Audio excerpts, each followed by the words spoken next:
TV6 investigates how the City of Marquette is addressing the influx of unhoused individuals. It comes with a delicate balance of assistance and accountability. Last night, we told you what service agencies are doing. Now tonight, in part 2 of this investigation, TV6's Justin Van Toff tells us how the Marquette City manager and police chief are both responding and what they need moving forward. We do have to figure out what the balance is, but we also know that we are stretched incredibly thin right now.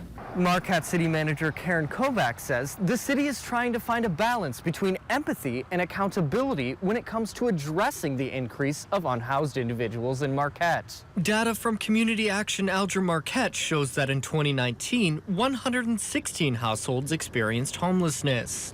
This year, that data shows the number has risen by 54 households. I get emails from people who are here for the weekend, or I have emails from parents that are dropping off, newly enrolled NMU students that have some concern. And then I have residents that are calling us because we have, student athletes that are using the bike path for training or anything like that, and are having incidents where they're being followed or harassed. And how do we balance that? According to that same data, since the start of this year, there have been 170 households that have experienced homelessness between the two counties, many of which are in the city of Marquette.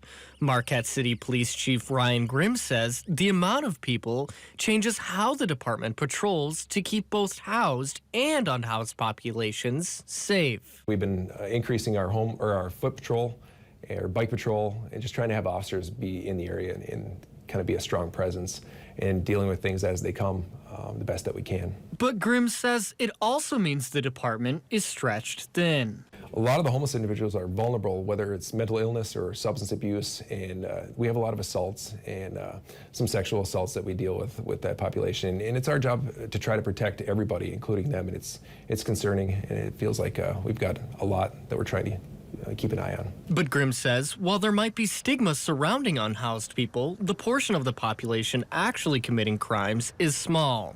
He says the department sees the same group of offenders. The people we deal with criminally are a small portion of the homeless population, and a lot of times, unfortunately, that's what the public is seeing, and they're seeing us out talking to people and dealing with different situations.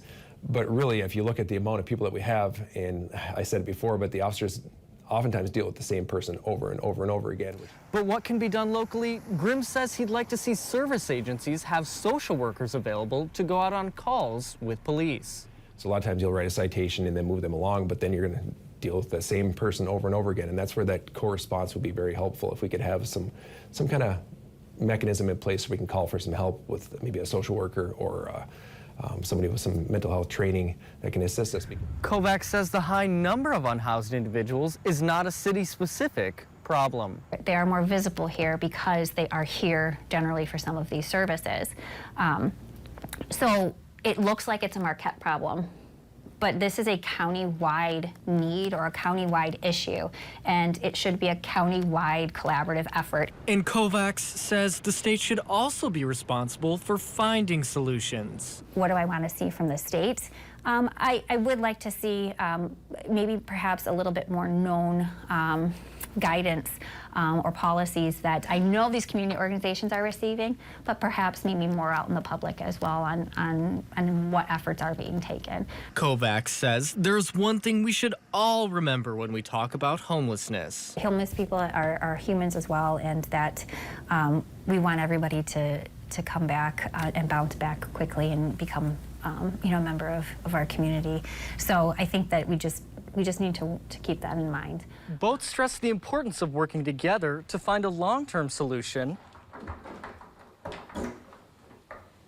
to help the unhoused population find a place to call home. Justin Van Hoff, TV6 Investigates. Thank you, Justin. Now, if you missed last night's story when Justin spoke to Marquette service agencies, you can still watch it on UpperMichiganSource.com or the TV6 and Fox UP mobile news app. And that's also where you can go if you have an idea for a TV6 Investigates story. Click on the TV6 Investigates page and let us know what you think we should investigate.